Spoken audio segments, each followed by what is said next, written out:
Tonight, Mr. Giuliani's requests were a quid pro quo.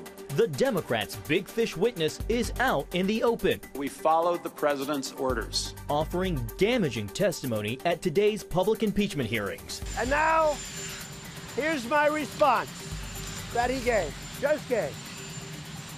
Ready? You have the cameras rolling? Not to be outdone, the president strikes back. This is the final word from the President of the United States. I want nothing.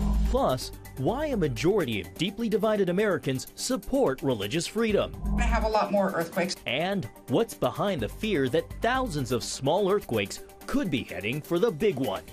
All this and more tonight on Faith Nation.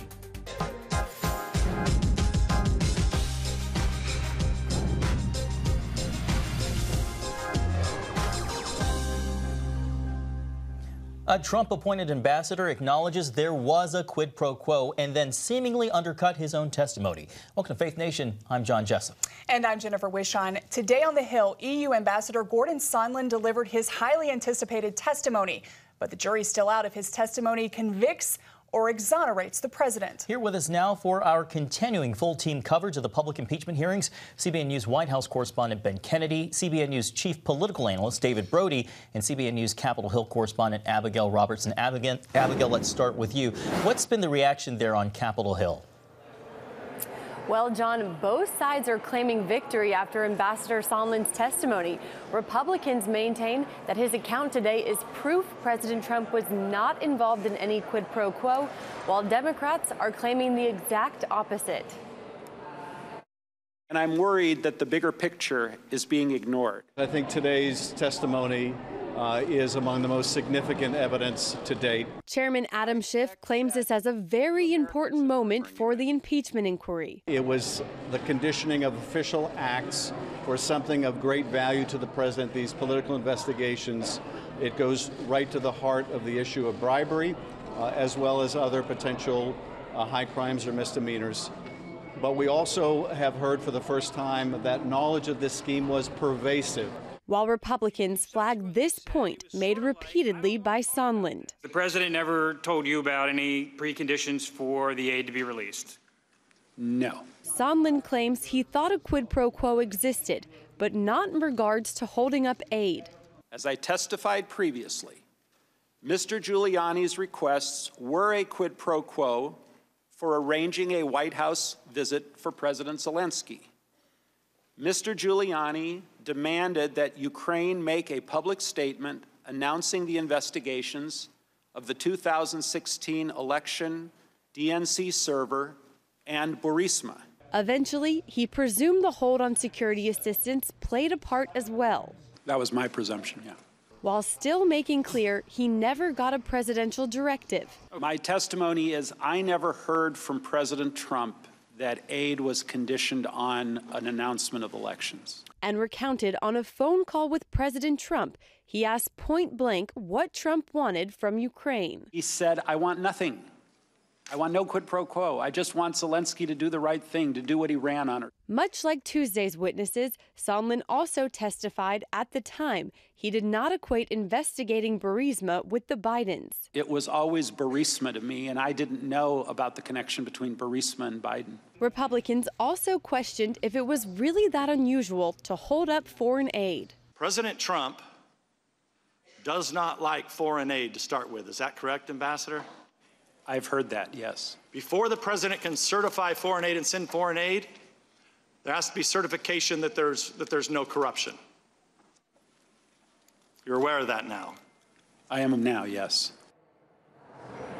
Now, two other witnesses are also testifying today. Laura Cooper, who is a Pentagon official who oversees Ukraine policy, and David Hale, a third-ranking official at the State Department. And what we could see the last day of public hearings coming tomorrow. Back to you, John and Jennifer. Abigail Robertson reporting on Capitol Hill. Thanks, Abby. Let's now bring in David. David, for weeks now we've been hearing no quid pro quo. Sondland today said that there was a quid pro quo, if I can get it out, quid pro quo, not as it relates to military aid, but as for a White House meeting. David, how damaging was his testimony today?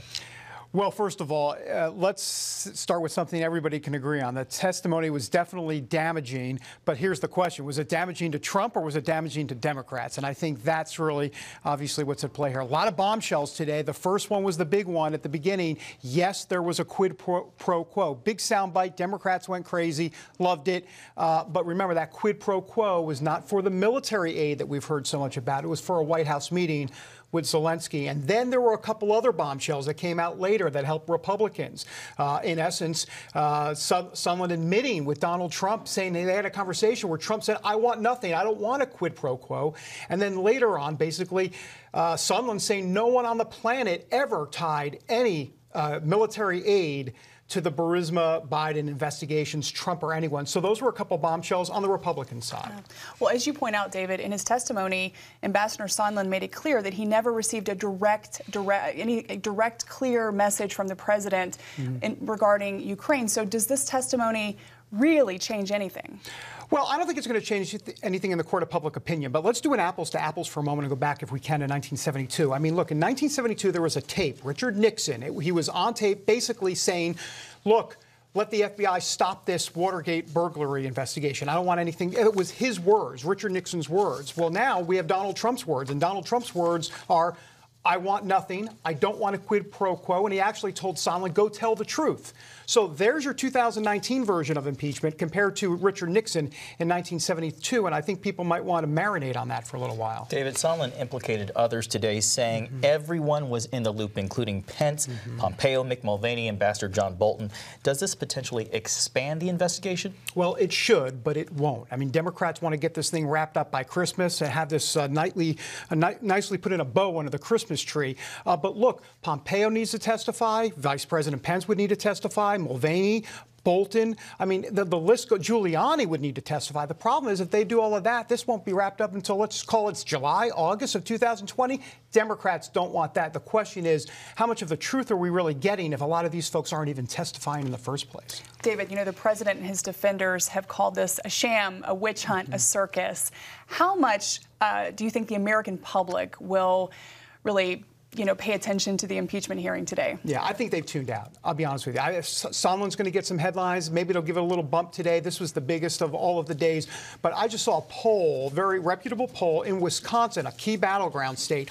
40% of the folks want President Trump impeached. 53% don't want President Trump impeached, and this is after the first week of hearings. So clearly it's not working in Democrats' favor. Back to Richard Nixon. When Nixon had all those hearings, we saw public opinion shift, and they said it was time for Nixon to go. In this case, public not saying that at all with Donald Trump.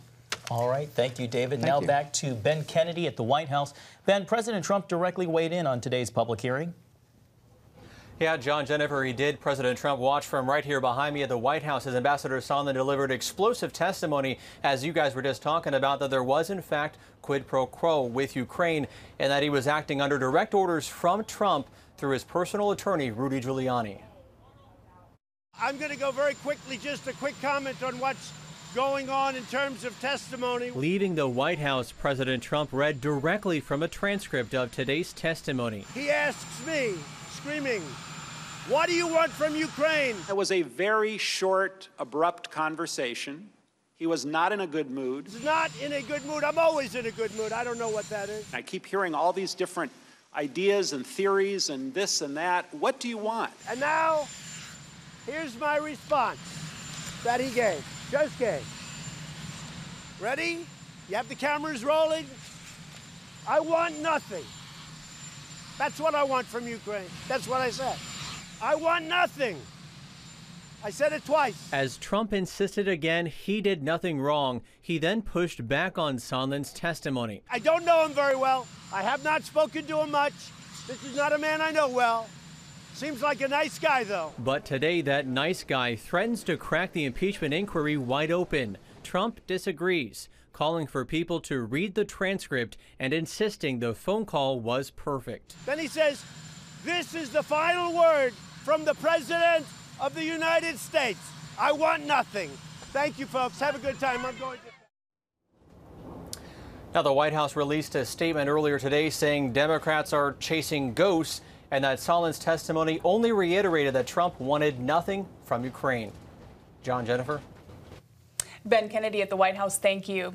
Joining us now is veteran news correspondent Ray Suarez, co-host of New York Now and World Affairs. Ray, thanks for being with us. Great to be here.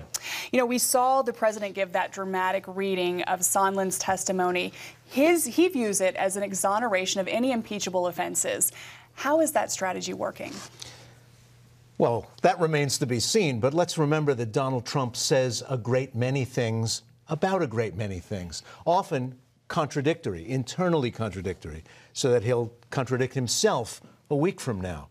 If you take today's Sondland testimony in series with that of Volker, with that of Yovanovitch, with that of Taylor, the consistencies across all the stories are problematic for Republicans, and one less covered aspect of today's testimony can't be forgotten. Gordon Sondland said today that he was convinced that the president and Rudolph Giuliani and everyone pushing for this Zelensky announcement didn't really care if the Ukrainians actually investigated. They weren't looking for an actual investigation. They were looking for a damaging announcement of an investigation, meaning that this was a pure political play and had nothing to do with corruption in Ukraine. Ray, speaking of politics, you've covered Washington politics for a long time. How effective do you believe these public hearings are, or do you think we potentially will see impeachment fatigue as voters head to the voting booth in 2020? Well, certainly there's an interest in dragging these things out in the hopes that the public will lose its attention span, start to get agitated and impatient. That's certainly in the interest of people who think that this is really not a good investigation and not a fair investigation. If more comes down the pike as damaging as today was, who knows? The public's mood may change. It's hard to imagine all this impeachment talk doesn't factor into tonight's debate. Do you think we're going to see or hear a replay of today's hearings tonight in Atlanta? If tonight's Democratic presidential candidates are asked about the national parks, about clean water, or about airport congestion, they should answer with answers about the impeachment hearings. So many of these debates have gotten tied up in endless talk of Medicaid for all, Medicare for all, about health care plans and insurance companies. That's not where today's news is. I'll be interested to see if tonight's moderators switch gears, change strategies, and make at least a big chunk of tonight's debate about the impeachment hearings. Ray, between recent polling, especially in Iowa and in South Carolina, where you have Biden leading one and Buttigieg leading the other, there's no real clear frontrunner. Do you think we'll see one emerge tonight? No, and everybody should just get off of that. It's weeks until anybody votes in any way that counts for anything. The lead's going to change, who's up is going to change, who's getting a lot of attention is going to change, just as it does every cycle. Ask President Howard Dean, ask President Rudolph Giuliani. The lead is always in motion. Got a good point. I have to ask you about this interview in Rolling Stone with Mayor Pete Buttigieg. He called out Republicans for, quote, hypocrisy, citing conservative stances on immigration and traditional marriage. Does that strategy play well to Democrats, or does it hurt his chances of peeling off maybe some moderate Christians? You know, about 2/3 of Democrats say they have a faith affiliation of some kind.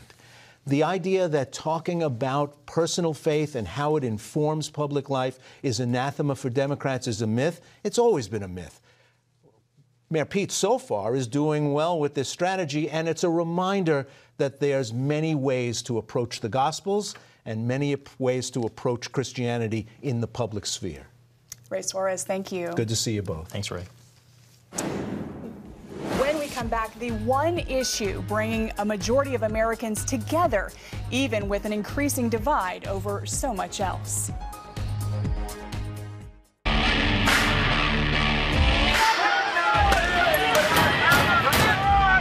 Having sex before you're married is a bad idea. Don't tell me there's no such thing as gun violence. That just depends on your definition of when life begins. Watch Dan and Dale tackle trending topics that test your faith on the next Faith Wire, Monday night at 9:30. The Global Lane takes you around the world, providing facts over fiction. What might rising trade and geopolitical tensions mean for you on the home front? With over 45 years of experience, award-winning journalist Gary Lane brings you the truth from a global angle. What about the issue of immigration? World news analysis you won't see anywhere else. And it's all right here on The Global Lane. Watch The Global Lane, Thursday night at 9:30.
Welcome back. Though Americans seem divided politically these days, a majority say they support religious freedom. According to a new study released today as part of the Beckett Fund for Religious Liberty's first annual Religious Freedom Index, Americans strongly support the free expression of all faiths. According to the Beckett's Index, Americans prefer a hands-off government approach to worship and support a culture of accommodation for religious beliefs and practices. Mark Rienzi is the president of Beckett, a legal nonprofit organization whose mission is to protect the free expression of all faiths. Mark, thanks for being with us today. It's my pleasure. In this era of deep polarization, were you surprised to find such strong support for religious freedom? I was and I wasn't. If you read the headlines, you certainly have the fear and the idea that people can't agree on anything. But I also have a lot of faith in the American people, and it's actually kind of consistent with the idea that all of us are okay living with the idea that people have different beliefs and different ideas, and that's part of being an American. It's encouraging. It is very encouraging. It's nice to see it. Yeah, absolutely. John? Well, let's talk about some of the other findings. For example, Americans seem to want a hands-off government approach when it comes to their church going. What do you make of that? Yeah, so it's interesting. The hands-off government approach really came up in two different lines of questioning. One, Americans, by a strong majority, something like 70%, really didn't like the idea of the government having any role in choosing leaders of religious groups. In other words, they don't want government having any role telling a religious group, you need to have this person or that person be your leader. They also thought that government ought to allow religious groups to participate equally in government programs. So if there's a church group that wants to participate in a government program that educates people or does foster care or feeds the hungry, people want churches to be able to participate on equal grounds. And that's, again, 70% of society, of American society saying that. So it's very nice to see. Well, along those lines, most Americans also support a culture of accommodation for minority faiths, for many faiths that even pertain to the practice of religion in daily life and at work. And for some, even if it creates an imposition for others. That is kind of different from what we're hearing on a daily basis. I agree. And that last finding was particularly surprising and pleasing to see. It was something like 63% of Americans, so sizable supermajority, saying that they support the right of people to practice their religion at work, even if it leads to some inconvenience or imposition on others. And here is what I thought was the most surprising piece of that part of the study. The age group that is most accepting of people being able to practice different religious faiths at work was actually Generation Z, the youngest age group that was in the model. And that's, I'd say, another reason for hope. Absolutely.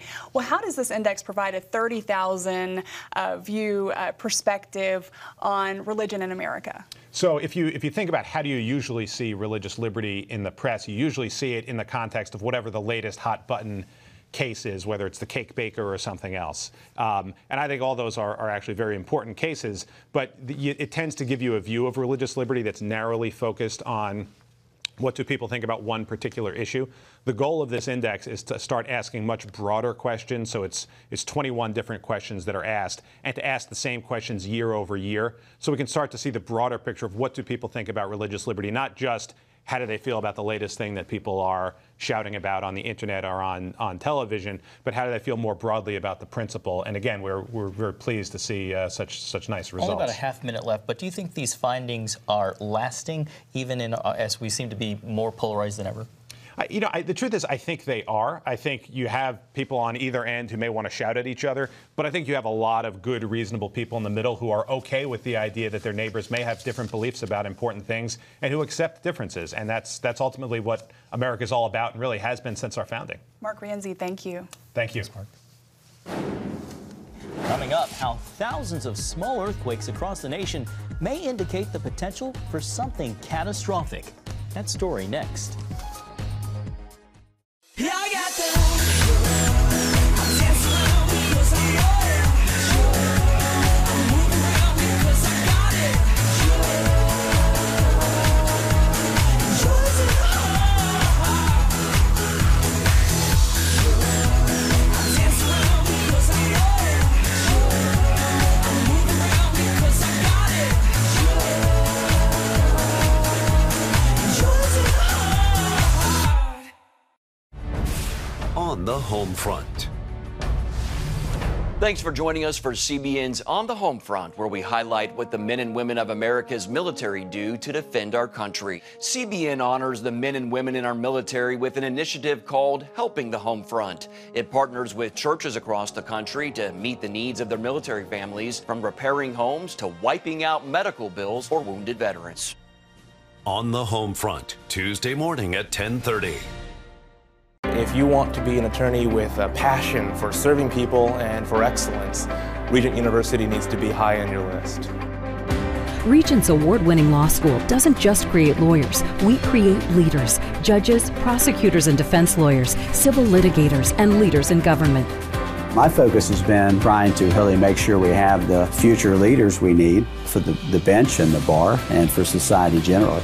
You'll learn from highly credentialed leaders who are current and former judges, distinguished scholars, and ACLJ counsel.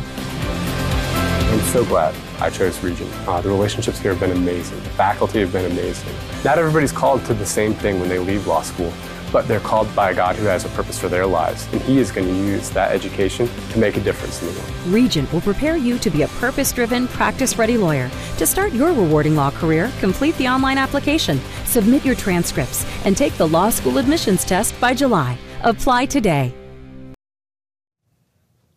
Remarkably, the United States has been free of any major deadly earthquakes in 2019, but there have been thousands of smaller ones, and they've been spreading across the nation. It begs the question, is the ground beneath our feet building up to something catastrophic? Or, as Paul Strand reports, could they be a blessing saving us from a major disaster?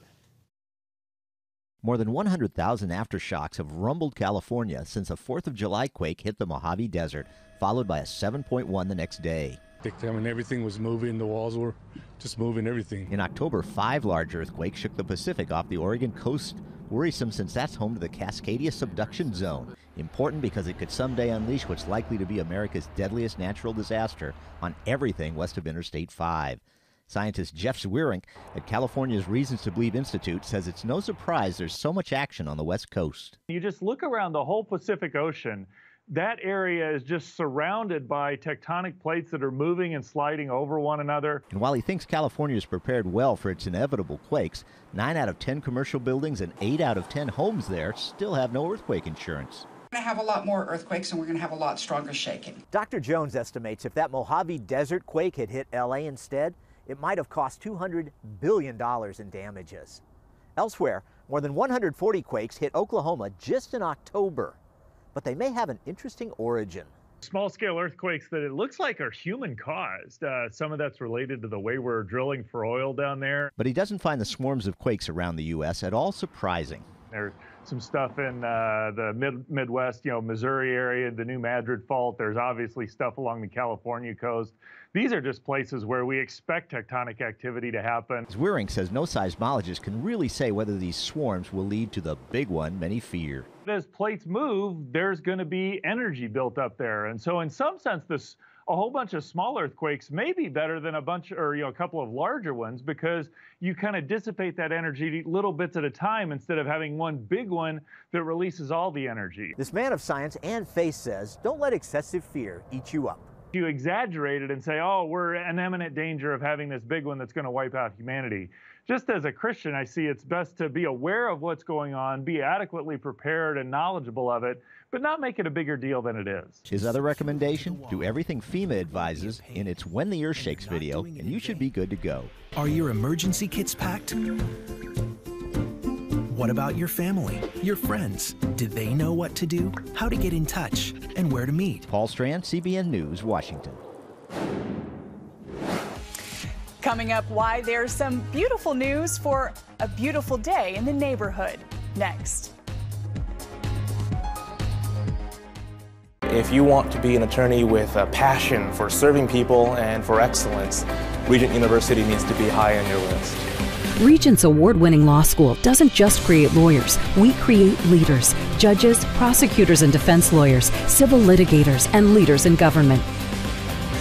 Ready to become a purpose-driven, practice-ready lawyer? To start your rewarding career, complete the online application, submit your transcripts, and take the law school admissions test by July. Nutrition, exercise, essential oils, weight loss, and more. It's Healthy Living with Lori Johnson. Talk about what's in this. Join CBN health reporter Lori Johnson to get the latest information from today's top health experts. This is fantastic. Find out what you need to know to live a healthier life. Watch Healthy Living, Tuesday night at 9:30. Woohoo! Hi, Superbook fans. Here's something else you'll love. It's the new Superbook Bible app. It's packed with games, activities, and Superbook episodes that you can watch for free. Oh no! There's trivia, a fun daily devotional, and answers to your Bible questions. Plus, an easy-to-understand Bible the whole family will enjoy. You can even create your own Superbook character. Ta-da! Whoa! Hillsborough Falls man, come. Sorry, pardon me. Sorry, excuse me. Ouch! Are you getting this? Earn super points to win daily prizes too, and so much more. Time to get back to my adventures. See you soon. It's the new Superbook Bible app. Free downloads on iTunes, Google Play, and Amazon. And finally tonight, actor Tom Hanks has a lot more in common with Mr. Rogers than just his looks. That's right. Talk about getting into character. As if he wasn't already the spitting image of the red sweater icon, Hanks' connection to Mr. Rogers goes beyond the silver screen. In an interview with Access Hollywood, it revealed Hanks and Mr. Rogers share the same great-great-great-great-great-grandfather. That makes Rogers and Hanks 6 cousins. A Beautiful Day in the Neighborhood, the Mr. Rogers biopic, starring Tom Hanks, opens this Friday. Jennifer, I know a lot of people who say they can't watch the trailer without starting to tear up. Yeah, I can't wait to see it. And it's been a beautiful day on Faith Nation. It has been. Thank you for joining us today. You're welcome. Well, that's going to do it for tonight's Faith Nation.